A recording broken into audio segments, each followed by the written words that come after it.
Bien, écoutez, je pense qu'il est temps de démarrer. On va essayer de tenir un timing un peu serré. On aimerait que en 30 minutes, vous ayez les clés pour comprendre ce sujet. Alors, je me présente rapidement. Donc, moi, je suis Alban Clos, je suis fondateur et co-CEO de Supervisor. Et j'ai passé 20 ans de ma vie à essayer de comprendre la data comptable et financière et essayer d'en faire quelque chose. Et donc, je vais vous expliquer là où ça nous a menés. Et j'ai le plaisir d'être accompagné par Thomas Tremblay. Thomas, je te laisse te présenter. Oui, bonjour à tous. Thomas Tremblay. Donc moi, je suis ancien auditeur financier et aujourd'hui à Supervisor, je suis là pour présenter la solution à nos clients et puis les accompagner dans la stratégie de contrôle et développement de leur stratégie d'audit. Donc enchanté et puis ravi de faire ce webinaire avec vous. Merci Thomas. Ravi de faire ce webinaire avec toi également. Bien, alors, juste quelques petits éléments d'organisation. Vous avez en bas à droite un chat. Donc, on vous encourage à poser vos questions, bien sûr. On y répondra, alors soit au fil de l'eau, soit il y aura aussi également une session de questions-réponses à la fin du webinaire.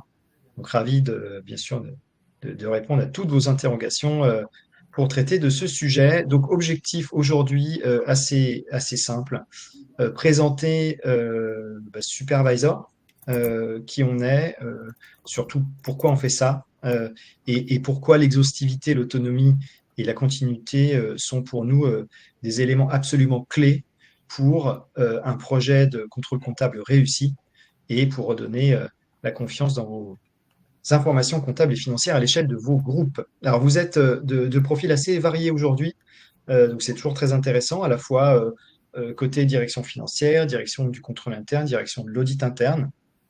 Et on va essayer de répondre à l'ensemble de vos interrogations sur ce sujet. On aura ensuite le plaisir d'avoir une démonstration de notre solution que Thomas va réaliser pour vous.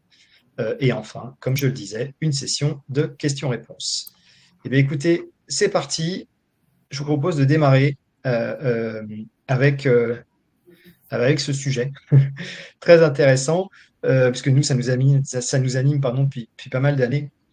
Pour commencer, alors sans vouloir vous faire peur, on a donné quelques exemples de grands scandales financiers que vous connaissez tous. Vous vous souvenez tous d'Enron, hein, c'était il y a 20 ans et ça a été le Big Bang euh, économique et financier qui a donné lieu à la scission des métiers d'audit et des conseils, etc. Alors je ne vais pas forcément accentuer là-dessus, mais c'est juste pour vous dire que en 20 ans, il y a eu beaucoup de régulations qui se sont montées. Il y a eu SOX notamment aux États-Unis suite à Enron. Mais nous, on considère et on voit que finalement les pratiques ont assez peu changé. Je ne vais pas parler de Wirecard et de FTX aujourd'hui parce que ce sont des scandales portés par des dirigeants. Et nous, on a plutôt envie d'insister sur le fait que vous, qui êtes dans les directions financières, aux directions du contrôle interne, vous êtes là pour assurer l'intégrité de votre entreprise et la protéger contre un certain nombre de risques. Et c'est ça qui nous intéresse. Et donc, je vais prendre en 2 secondes le cas d'Atos. Atos que vous connaissez tous, grand groupe technologique implanté dans le monde entier et qui a une organisation interne très mature, une équipe finance solide, une équipe de contrôle interne, une équipe d'audit interne, bien sûr des commissaires aux comptes. Euh, et puis le CFO un jour découvre qu'il y a des réserves sur les comptes de 2 sociétés aux États-Unis. Et forcément, l'impact est majeur, puisque cette nouvelle se répand dans la presse et la capitalisation boursière s'écroule et perd 20%. Donc plus d'1 milliard de valorisation qui s'envole en une journée. C'est contre ce type de risque qu'hélas, aujourd'hui, il est difficile de lutter. Alors pourquoi c'est difficile de lutter? Parce que vous êtes dans un environnement qui est complexe. Alors complexe à la fois en interne, dans votre organisation, vous avez, alors selon la taille de votre organisation, mais souvent des processus complexes, vous avez des ERP multiples, vous produisez énormément de transactions comptables chaque année. Parfois ce sont des millions, parfois ce sont des centaines de millions. Euh, et en même temps, vous avez le régulateur. Alors il y a beaucoup d'entre vous qui sont ici, notamment pour des raisons de conformité avec la loi Sapin 2, le régulateur qui pousse pour un contrôle interne qui soit de meilleure qualité. Et ils ont raison. Ils ont raison de pousser les entreprises à être meilleures et plus transparentes et plus irréprochables, pardon, d'une certaine manière. Et donc, vous êtes pris entre ces deux complexités, la complexité opérationnelle d'avoir beaucoup de data très hétérogène et la pression des régulateurs. Nous, on pense que cette complexité n'est pas une fatalité, et c'est ce qui nous anime depuis de nombreuses années chez Supervisor. Notre vision, c'est que il est possible désormais d'avoir un niveau de sécurité et de transparence comptable et financière qui soit meilleur, avec des moyens qui soient relativement simples à mettre en œuvre. Et il y a trois grands piliers pour tout ça. Le premier grand pilier, c'est ce qu'on appelle l'exhaustivité. L'idée, c'est de vous permettre de basculer d'un monde où traditionnellement on fait de l'analyse par échantillon, c'est-à-dire que on va sélectionner un échantillon, mettons, de factures fournisseurs, on va vérifier qu'elles sont bien rattachées à un bon de commande. Voilà un processus de contrôle traditionnel. Le problème, c'est qu'on a analysé 100 factures, mais c'est dans la 101e qu'on a potentiellement un problème et une faille majeure dans le processus. Donc notre vision, c'est de dire qu'il faut basculer d'un monde de sampling à un monde d'exhaustivité et d'analyser 100% des flux comptables. Le deuxième sujet, et la deuxième conviction qu'on a, c'est qu'il faut basculer dans un monde de contrôle continu et plus de contrôle, on va dire, de temps en temps. Il ne faut pas simplement attendre la mission d'audit interne, le plan d'audit interne qui va vérifier telle ou telle filiale pour faire des contrôles. Il ne faut pas attendre que le commissaire aux comptes vienne à l'intérim et au final et au pré-final pour faire des contrôles. Il faut le faire de manière continue la plus fréquente possible parce qu'il n'y a rien de pire que détecter une erreur trop tard dont les impacts se sont déjà matérialisés. Et enfin, la troisième conviction, c'est que une direction financière et une direction du contrôle interne doit être autonome sur ces sujets. Elle ne doit dépendre de personne. Elle ne doit pas dépendre de consultants. Elle ne doit pas dépendre d'auditeurs externes. Elle doit être en capacité de contrôler en permanence, toute seule et en totale indépendance. Et ça, c'est le troisième pilier qu'on voudrait vous partager. Et pour traiter ces trois piliers, on a créé une solution, plug and play, qui va analyser en continu 100% de vos flux comptables et opérationnels pour détecter les risques d'erreur et de fraude. Et on va forcément vous en dire un petit peu plus dans un moment. Alors, quels sont les avantages évidents? Les avantages, c'est que vous allez pouvoir révéler des erreurs que vous ne soupçonniez pas. Voilà. Moi, j'ai l'exemple d'un groupe, par exemple, qui s'est rendu compte que systématiquement, ses acomptes n'étaient pas utilisés. Et donc, en fait, il y avait du cash qui n'était pas récupéré. Vous allez également redonner finalement la capacité à vos équipes à faire de la qualité et à être en anticipation des problèmes. Je dis souvent que un directeur financier, il a deux grands objectifs, c'est produire l'information financière et, bien sûr, en assurer la qualité. Notre objectif, c'est de redonner cette qualité et de l'intégrer de manière très, très forte avec la production elle-même. Et enfin, un des objectifs, d'ailleurs j'en parle au tout début, c'est d'avoir un ROI, c'est que faire des contrôles, c'est pas simplement pour se faire plaisir, c'est que ça a un vrai impact cash. Ça a un impact cash parce que parfois on paye trop des fournisseurs, parfois on a des fraudes, on va les détecter, donc on va les arrêter, donc on va éviter d'arrêter de perdre de l'argent. Parfois, on va se protéger d'un manque du régulateur. Vous êtes tous plus ou moins concernés par Sapin 2 et vous avez tous plus ou moins, à raison, peur d'avoir un contrôle qui se déroule mal. Et puis enfin, vous avez également la possibilité de réduire les coûts de commissariat au compte, parce que vous allez améliorer la collaboration avec eux. Il y a juste une question, oui, le support vous sera partagé à la fin si vous souhaitez, bien entendu. Alors, rapidement, comment ça marche? Avant que Thomas nous vous le montre de manière très précise. On a construit cette solution très complexe et on l'a rendue très simple pour vous. Alors, concrètement, ça veut dire quoi? Supervisor va être branché sur vos systèmes d'information comptable, sur vos ERP. Que vous ayez un des grands ERP du marché, comme ceux qu'on voit à l'écran, SAP, Oracle, etc., que vous ayez des ERP un peu moins usuels, que vous ayez surtout plusieurs ERP en même temps, vous allez pouvoir vous connecter et aspirer cette information. Ces informations, quelles sont-elles? Les journaux d'écriture, les factures d'achat, de vente, les informations sur les tiers, sur les comptes bancaires, etc. Donc, on va aspirer tout un tas d'informations automatiquement et en continu. On va appliquer sur cette information-là des contrôles.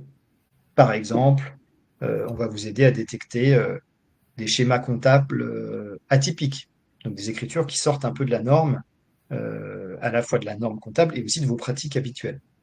On va vous aider à détecter des éléments qui ont un impact au cash. Thomas vous montrera quelques exemples. On va vous aider à détecter des problèmes de séparation des tâches. Bref, énormément de sujets qui sont couverts et qui arrivent prêts à l'emploi. C'est-à-dire que vous allez pouvoir bénéficier de tout ça vraiment en quelques jours. Et donc, ces étapes 1 et 2 sont entièrement automatisées. Vous n'avez pas à vous en occuper. Ça tourne en continu et c'est la technologie qui s'en occupe. Vous arrivez en étape 3. Alors, quand je dis vous, je m'adresse à des gens qui sont de profils différents dans l'auditoire, que vous soyez côté compta finance, que vous soyez côté contrôle interne ou côté audit interne, vous allez entrer dans la solution, vous connecter et faire la revue des anomalies qui ont été détectées pour vous. Et enfin, vous allez bénéficier d'un reporting synthétique à destination du management. N'hésitez pas si vous avez des questions, sinon on pourra garder les sessions de questions-réponses pour la fin. Alors, juste encore quelques mots avant de passer la main à Thomas. Voilà, on travaille avec toutes les industries aujourd'hui, des grands groupes internationaux, mais aussi des plus petites entreprises. Vous avez quelques exemples ici, qui ont tous le même sujet en tête, c'est comment remettre la qualité au cœur de l'information financière de manière simple et rapide. Et c'est ça que tous ces groupes mettent en œuvre avec notre solution. Alors, pour adresser un certain nombre de cas d'usage, bien sûr, là, on a plusieurs cas d'usage en fonction des directions de l'entreprise. Je crois que Thomas fera une démonstration sur comment la finance et le contrôle interne collaborent dans la solution. Ça va être intéressant de vous montrer ça. On a des sujets plutôt orientés type de data qu'on va vérifier, donc General Ledger, AP, AR, etc. Et enfin, des sujets plus orientés sur des réglementations particulières. Donc, ça peut être la compliance avec SAP 2 sur les contrôles comptables. On a des sujets sur la compliance SOX, sur le FCPA aux États-Unis. On a l'harmonisation des pratiques comptables. Bref, on peut adresser tout un tas de choses en standard et en allant très vite. Ce que je vous propose, c'est de passer la main à Thomas pour qu'il puisse vous montrer directement dans la solution comment ça se présente. Avec plaisir. Merci Alban. Alors, je vais vous partager tout ça pour rendre ça plus concret. Et comme l'a dit Alban, à travers plusieurs cas d'usage. Alors,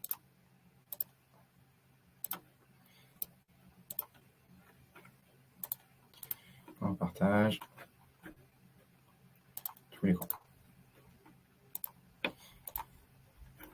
Alors oui, comme l'a dit Alban, l'objectif, ça va être de vous présenter à travers différents profils comment on investit dans Supervisor, comment on travaille dedans et quels sont les types de contrôles, et puis vous montrer un petit peu comment ça fonctionne.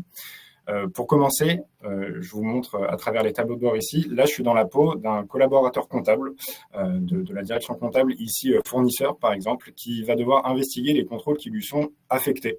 Donc, c'est-à-dire les contrôles, il ne voit pas l'ensemble des contrôles qui ont été exécutés, il voit seulement les contrôles qui lui sont affectés, il va pouvoir les investiguer.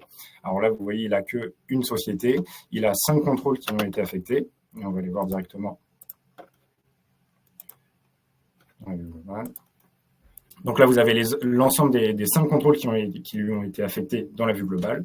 Et vous voyez que certains contrôles ont une conclusion en OK, donc en vert ici, c'est-à-dire que le contrôle a tourné, les données ont tourné, mais qu'il n'y a pas eu d'anomalie. Mais c'est bien aussi, Supervisor vous remonte tous les contrôles qui n'ont pas remonté d'anomalie. Et puis vous avez les contrôles en rose ici, en orange ici, en alerte et en anomalie, qui vont demander une certaine investigation. Et je vais vous montrer comment on investigue dans Supervisor. Donc là, j'ai pris 3 exemples de contrôle, à la fois sur les doublons de factures d'achat et puis sur les RIB, pour vous montrer qu'on travaille à la fois sur le journal des écritures, mais aussi sur des référentiels externes, comme les RIB, les tiers, les factures d'achat et de vente. Je vais peut-être commencer avec ce contrôle-là, doublon de facture d'achat quasi certain avec avec montant et numéro de pièce proche. Ah, attendez. On va aller voir l'autre alors. Doublon de facture d'achat sur 2 comptes auxiliaires distincts avec montant et numéro de pièce identique. Donc, dans ce cas-là, Supervisor va comparer les différents champs d'une facture d'achat, donc que ce soit le numéro de compte auxiliaire, le libellé du compte auxiliaire, le montant, la date aussi, et la référence externe. Ici, vous voyez que dans la base tiers, à la base, j'ai un doublon sur mon libellé auxiliaire. Donc, ça veut dire que j'ai un fournisseur avec Google. Là, vous voyez là, Google INC une autre fois. Et Supervisor va vous remonter le doublon qui a été trouvé dans la base, indépendamment des codes journaux. Il va voir ça au-delà du code journaux achat. Il va aussi voir sur l'ensemble de la comptabilité. Et surtout, il va pouvoir comparer ce qui est comparable. C'est-à-dire qu'il va nettoyer les libellés, les références externes vont être nettoyées. Si jamais il y a un slash dans la référence et que dans la facture qui a été enregistrée une deuxième fois, il n'y a pas de slash, il va pouvoir comparer et nettoyer tous ces caractères spéciaux. Donc là, je suis un comptable fournisseur, j'ai mon doublon de facture d'achat. Qu'est-ce que je vais pouvoir faire? Je vais pouvoir ajouter un commentaire, dire, voilà, OK, doublon traité. Doublon traité, si c'est bien. Le commentaire va apparaître ici pour dire qu'un commentaire a été ajouté. Je vais pouvoir ajouter des pièces jointes dans n'importe quel format, soit la copie d'un mail ou la facture, etc. Et puis surtout, je vais aller pouvoir ici changer le statut de l'investigation et dire, bon voilà, je l'ai corrigé directement dans mon ERP. Pareil pour la deuxième écriture, j'ai corrigé directement. Comment j'ai pu corriger? Vous l'avez vu sur l'écran, j'ai l'écriture directement dans Supervisor. Je n'ai pas besoin de retourner dans mon ERP, dans mon système d'information pour retrouver l'écriture. Je peux investiguer directement grâce à l'écriture qui est juste ici. Donc voilà, j'ai mené mes investigations au sein de mon contrôle. Et là, vous voyez le statut qui était de base à faire est passé en à superviser. Donc, c'est-à-dire que j'ai déclenché là un workflow de collaboration qui va permettre aux réviseurs d'aller voir ce qui se passe dans ce contrôle et de voir mes commentaires, voir mes pièces jointes et voir mon statut qui a corrigé et de pouvoir réviser. Là, j'ai l'autre exemple avec même RIB sur au moins 2 tiers différents. Donc là, pour vous montrer qu'on a aussi des contrôles qui vont être exécutés sur les référentiels externes. Là, c'est dans le cas où, dans mon référentiel de RIB que j'ai couplé à celui de mon tiers, je vois que j'ai des tiers qui ont une fois un RIB et un tiers qui a le même RIB, mais qui n'ont pas du tout le même libellé. Là, par exemple, on a un vrai cas de potentielle fraude avec le RIB de la société Google qui est le même pour celui d'un salarié. Donc voilà, on a aussi des contrôles qui vont remonter ce genre d'anomalie. Et là, pareil, je vais pouvoir ajouter un commentaire, ajouter mes pièces jointes. Je peux aussi prioriser mes résultats pour dire aux réviseurs lesquels sont les plus prioritaires, etc. Et là, je vais pouvoir corriger mon anomalie. Hop, et ici aussi, ça passe en à superviser. Donc ça, c'est pour la partie profil comptable, avec que les contrôles qui me sont affectés et ce que j'ai à investiguer. Alors, je vais juste arrêter le partage et je vais le repartager sur ma partie donc plus administrateur. Partager l'écran. Parfait. Donc là, je suis sur ma partie administrateur. Donc c'est là où j'ai un périmètre plus large. J'ai l'ensemble de mes analyses, l'ensemble de mes contrôles qui ont été exécutés. Vous voyez, là, j'ai plus de dossiers, j'ai plus de contrôles qui sont exécutés. Je peux aussi voir les conclusions par thématique, etc. Donc là, j'ai un périmètre plus large avec les investigations qui ont déjà été menées au sein des contrôles et je vais pouvoir les réviser. Donc, ça me permet de vous montrer aussi les autres onglets de Supervisor. Vous pouvez à chaque fois donc rentrer vos différentes sociétés, leur affecter un exercice comptable et une analyse. Ensuite, il y a toute la phase d'import dont Allemand vous a brièvement parlé, où on peut rentrer tout un tas de données, le journal des écritures, mais aussi des référentiels externes, comme les tiers, les RIB, j'ai les factures d'achat, les factures de vente, les utilisateurs que je vais pouvoir venir importer dans Supervisor pour enrichir l'analyse. Et là, j'arrive sur mon affichage tabulaire avec l'ensemble de mes contrôles parce que je suis en vue administrateur et je suis réviseur. Donc là, on a vu dans la première étape les contrôles qui sont affectés à la comptabilité fournisseur. Mais là, en tant que réviseur, j'ai l'ensemble des contrôles et vous pouvez voir les différents champs d'action. On va en préparamétrer dans Supervisor, on a plus de 350 contrôles standards. qui vont couvrir différents champs d'action. Il y a le champ d'action purement compliance, Sapin 2, SOX, tous ces enjeux de détection de la fraude et de conformité aux recommandations de l'AFA. Et puis il y a toute la partie enjeu exactitude comptable, fiabilité de la comptabilité. Et c'est des champs d'action qui communiquent entre eux, mais qui vont permettre d'avoir une vue d'ensemble sur tous mes risques et tous les contrôles comptables que j'ai envie de mener. Donc voilà, l'objectif, c'est pas de vous montrer les 350 contrôles qu'on a en standard, mais pour faire un état des lieux, on va avoir tout ce qui est fiscalité, contrôle de la TVA, si jamais j'ai oublié de récupérer ou de collecter de la TVA sur certains fournisseurs ou sur certaines factures. J'ai le contrôle des mots-clés qui sont importants pour la détection de la fraude. J'ai aussi les délais de règlement, la relation avec les tiers, savoir si j'ai trop d'avoir, si j'ai des acomptes, comme le disait Alban, qui n'ont pas été utilisés, ou des transactions, des décaissements qui sont non lettrés, etc. J'ai les écritures qui ont été passées des jours de vacances ou des jours non ouvrés, tout ce qui va être séparation des tâches, qui a saisi quoi sur le compta, qui sont aussi importants pour Sapin 2. Et puis tout ce qui est référentiel, comme on l'a vu avec les RIB, analyse des RIB, si j'ai plusieurs fois le même RIB sur différents tiers, si j'ai des RIB dans des pays de zone à risque, ou si j'ai des tiers le tiers a été enregistré dans un pays, mais le RIB a été enregistré dans un autre pays, par exemple. Et puis on a tout ce qui va être concordance entre les différents données de gestion. Par exemple, est-ce que j'ai des factures dans ma liste de factures d'achat qui ne se retrouvent pas en compta, et inversement, ou avec un montant différent, etc. Et donc là, je vais pouvoir aller investiguer toutes mes écritures. Je vais pouvoir retrouver les contrôles qui ont été supervisés à la base. Donc là, hop, 1, 2, Q4, affichage. Et puis, je vais retrouver toutes les investigations qui ont été menées par la compta fournisseur dans la première partie de la démonstration. Donc là, j'avais par exemple RIB. C'était même RIB sur au moins 2 tiers différents. Alors là, j'ai la même session qui est ouverte. Donc, mais vous voyez que le statut est passé en corrigé. Et là, ce que je vais pouvoir faire, c'est pouvoir vérifier les pièces jointes, les commentaires. Et je vais pouvoir tout verrouiller ici. Dire, OK, je suis d'accord avec les commentaires, je suis d'accord avec les pièces jointes. Et le statut du contrôle, le suivi du contrôle va passer en supervisé, ce qui veut dire que j'ai complété un peu le workflow de validation, la collaboration, et que la boucle est bouclée sur le contrôle et que les investigations ont été revues. Donc voilà comment on investigue. À retenir donc, si vous êtes en charge des investigations en premier niveau, vous n'avez que les contrôles qui vous intéressent, sur lesquels vous devez investiguer. Vous pouvez ajouter des commentaires, des pièces jointes, changer les statuts. Et puis en tant que réviseur, vous avez donc des tableaux de bord un peu plus globaux, avec un périmètre plus large avec les contrôles que vous devez réviser. Et vous pouvez avoir accès aux commentaires, aux pièces jointes, et puis verrouiller la conclusion du contrôle et verrouiller le statut.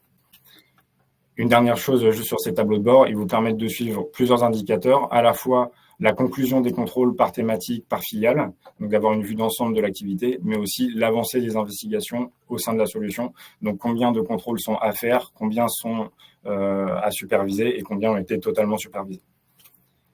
Donc voilà pour ce sujet-là. Et puis sur les contrôles, comme je vous l'ai dit, on a tout un tas de champs d'action et plus de 350 contrôles. Et on serait ravis de vous montrer plus dans le détail certains contrôles si vous le souhaitez. Donc n'hésitez pas si vous voulez avoir des démonstrations plus larges pour voir plus de contrôles. On est tout à fait à même de le faire. Donc voilà pour cette partie-là. Merci Thomas pour cette overview rapide, mais néanmoins assez complète de Supervisor. Alors, je t'ai pas interrompu pendant que tu parlais, mais il y a eu pas mal de questions pendant ta présentation. On va essayer de les traiter les unes après les autres. Alors, peut-être que certaines ont déjà été traitées pendant la présentation de Thomas, mais il y avait une première question qui demandait si le paramétrage est déjà réalisé en lien avec une procédure. Alors, en fait, nous, ce qu'on fournit, ce sont des contrôles qui sont standards et prêts à l'emploi. Donc, en fait, il n'y a pas de paramétrage à faire. Alors, on va parler un peu du projet de mise en œuvre pour vous expliquer comment ça va se passer. Mais vous allez sélectionner les contrôles que vous voulez activer. C'est aussi simple que ça. D'accord ? Donc, notre recommandation, c'est en général de démarrer avec peu de contrôles, parce que on peut être assez vite, en tout cas au démarrage, un peu submergé par le nombre de contrôles, la gouvernance à mettre en place autour de tout ça. Donc vraiment, notre recommandation, c'est mettre une vingtaine de contrôles, une trentaine de contrôles qui sont clés, qui vont bien sûr, si vous êtes dans un cas d'usage Sapin 2, essayez de les mapper avec votre cartographie des risques pour que l'AFA valide le fait que vous avez mis les bons contrôles en face des bons risques. Mais d'une manière plus générale, lorsqu'on est dans une fonction finance indépendamment même de la compliance SAPA 2, on va se dire voilà, quels sont mes risques majeurs et avec lesquels je dois traiter pour l'instant. Moi, j'ai par exemple le cas en ce moment d'une société pardon, qui est au Brésil, euh, dont le CFO local euh, a besoin de mettre sous contrôle son processus fournisseur et son cash. Voilà. Donc, c'est les deux processus qu'on va mettre sous contrôle en déployant un certain nombre de contrôles automatisés et prêts à l'emploi dessus. Euh, alors, puisqu'il y a des questions sur les contrôles en même temps, donc j'y réponds. Il y a plus de 350 contrôles dans le catalogue aujourd'hui. Je crois même 380. On en ajoute régulièrement. Dans la prochaine release, on va ajouter la capacité à faire des contrôles sur les données issues des outils de notes de frais. Ce sera livré début avril. Et donc, on étend le nombre de contrôles standard à chaque nouvelle version de la solution. Euh, alors, il y avait des questions en particulier sur les contrôles de conformité de RIB. Donc oui, il y a un certain nombre de contrôles sur les RIB. Je pense qu'il faudrait faire un deep dive dessus pour vous expliquer la richesse de ce qu'on traite dessus. Euh, euh, on a également des questions sur l'effort de mise en place des interfaces. Alors j'imagine que vous voulez parler de la connexion avec les ERP. Alors c'est très simple, parce qu'en fait notre solution vient avec des connecteurs qui sont prêts à l'emploi. Donc, si vous avez un des grands systèmes du marché, SAP, Oracle, je sais pas moi, IFS, Unit4, on a des connecteurs qui sont tout prêts. Et donc, on fait valider le connecteur par vos équipes IT avant de le déployer, ça va sans dire, mais ils sont tout prêts. Et puis, si vous avez des systèmes un peu plus, on va dire, exotiques, en tout cas locaux, un peu moins connus, il est tout à fait possible de mettre en place une intégration des données de plusieurs manières. Alors, soit ça peut être par export, import de fichiers de manière régulière et automatisée, soit on peut créer une connexion directe, vraiment tout est possible. Euh, Avez-vous un connecteur avec Cegid XRP Ultimate? Alors, on peut travailler avec ces outils, ça c'est clair. On a des clients qui utilisent Cegid. Je ne sais pas si on a un connecteur sur l'API de Cegid XRP à ce stade, mais c'est quelque chose sur lequel on peut bien évidemment travailler. En fait, ça change pas grand-chose pour tout vous dire, parce que on a une expression de besoin très claire sur les informations dont on a besoin, et c'est vos équipes IT qui mettent à disposition cette information et Supervisor va venir la chercher. Donc, c'est vraiment extrêmement simple. Alors, je remonte un peu dans le fil des questions. Euh, alors, il y a tellement de questions il faut que je remonte assez haut là. On avait, Euh, est-ce qu'une plateforme permettant le partage avec le valideur, intégrer une pièce oui. justificative pour ajuster la notation? Là, je pense qu'on l'a montré. Quand vous êtes en vue administrateur, vous retrouvez les commentaires et les pièces jointes qui ont été ajoutées par les investigateurs. Et donc, vous pouvez les consulter tout à fait et valider le contrôle comme on l'a montré. Donc, vous retrouvez tout ça. Et puis, tout est gardé en mémoire dans les précédentes analyses. Vous pouvez avoir une traçabilité de tout ce qui a été fait, de tous les commentaires et toutes les pièces jointes dans les analyses précédentes. Il y a également une question sur la gestion des droits. Peut-être en dire deux mots, Thomas. La gestion des droits, elle est assez simple. On a une interface dans Supervisor qui justement permet de créer des profils. Donc, sur chaque utilisateur, vous allez créer des profils avec différents droits. Donc, droit de créer une analyse, droit de lancer des contrôles, droit de compléter et de superviser un contrôle. Et donc, voilà, ça se fait lors du déploiement ensemble, mais après, vous avez la main dessus, d'ajuster les droits et les profils utilisateurs en fonction des droits que vous voulez leur donner. Mais oui, vous avez quasiment tous les droits qui sont paramétrables dans l'application directement. Et donc, ça permet de construire des organisations assez riches autour de l'outil, avec des responsables locaux, par exemple des filiales, qui ont leurs propres contrôles qui leur sont affectés, et puis le détail pour les opérateurs comptables, par exemple, le manager qui, lui, est en mode de supervision du travail de ses comptables, et puis des droits pour le siège au contrôle interne qui, eux, vont regarder peut-être périodiquement le niveau d'avancement des investigations. Donc, on peut vraiment créer une organisation de collaboration entre les lignes de défense, et c'est ça qui est extrêmement intéressant, parce que le contrôle interne n'est rien sans la finance n'est rien sans le contrôle interne, et nous, on va vous permettre d'avoir cette approche extrêmement proche pour, le traitement de la gestion.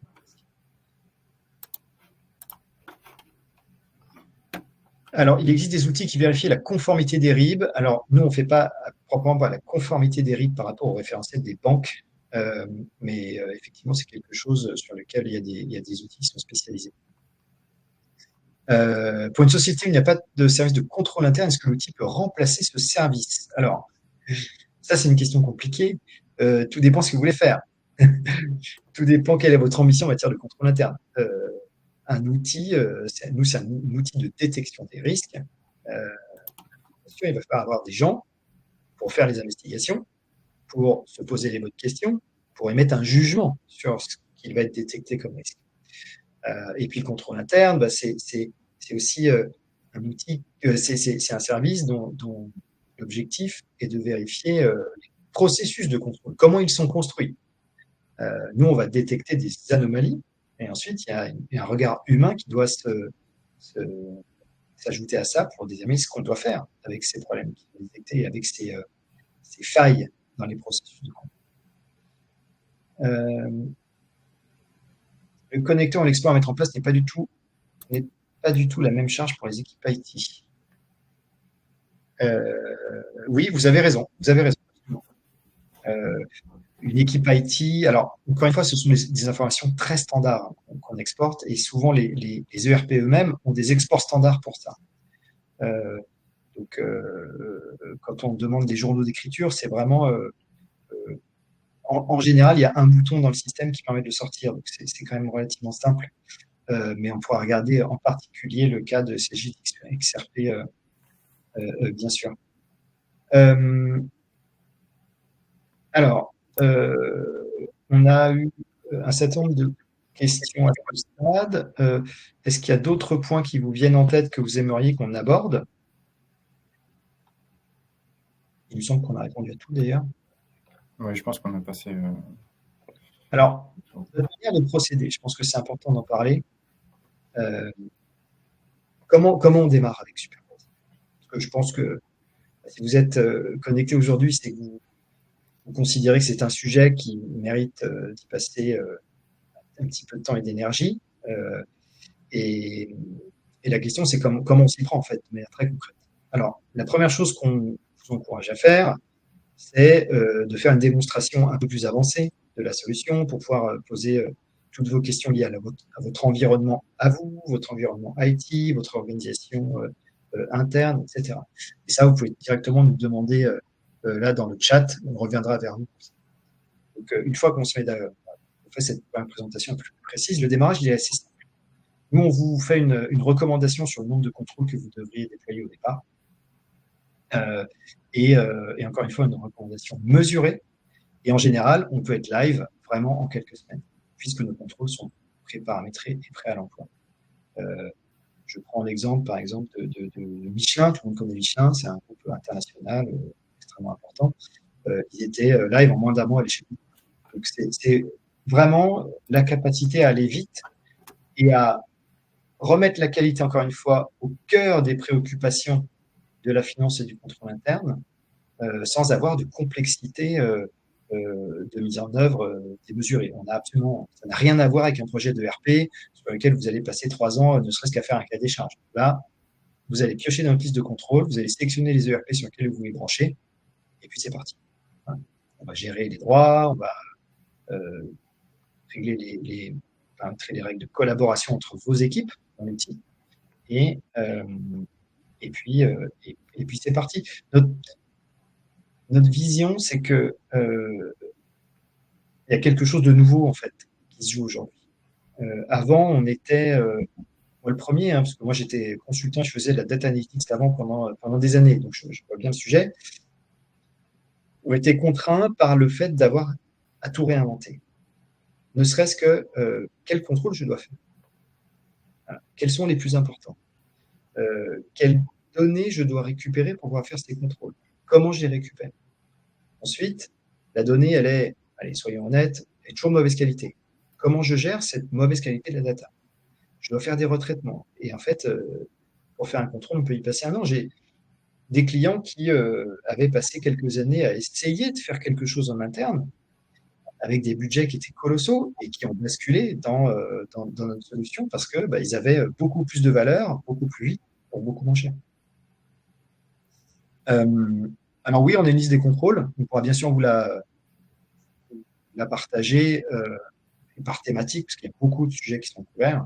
En général, on fait cette analyse soit à partir de votre cartographie des risques, soit à partir de votre vision des risques que vous avez pour ceux qui n'ont pas encore de cartographie. Donc le message, pour conclure, c'est il faut changer.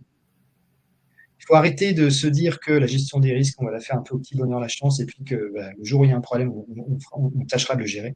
Non.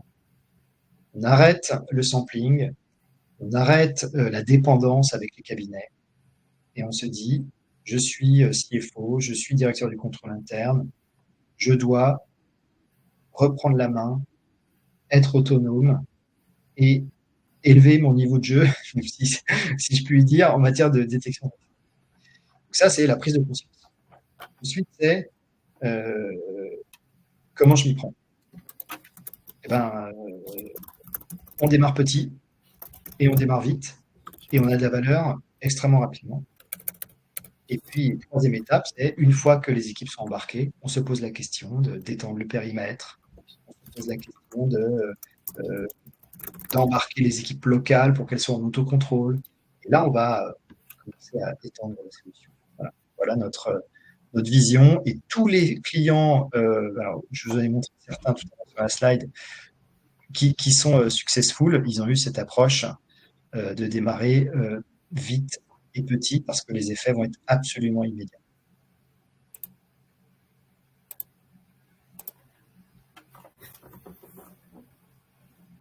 Est-ce que vous avez d'autres questions? Vous pouvez bien sûr nous contacter directement,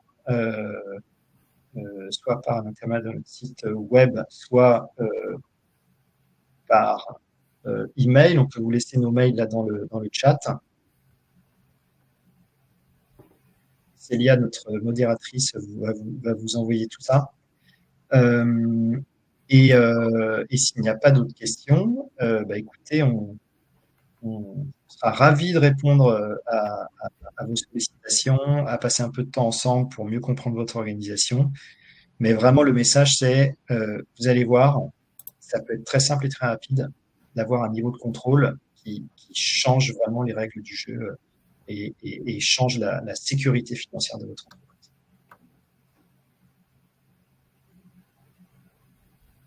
Merci à tous pour votre attention. Merci J'espère à que tous. ça vous a intéressé. Et encore une fois, à votre disposition très bientôt pour la suite. Merci beaucoup.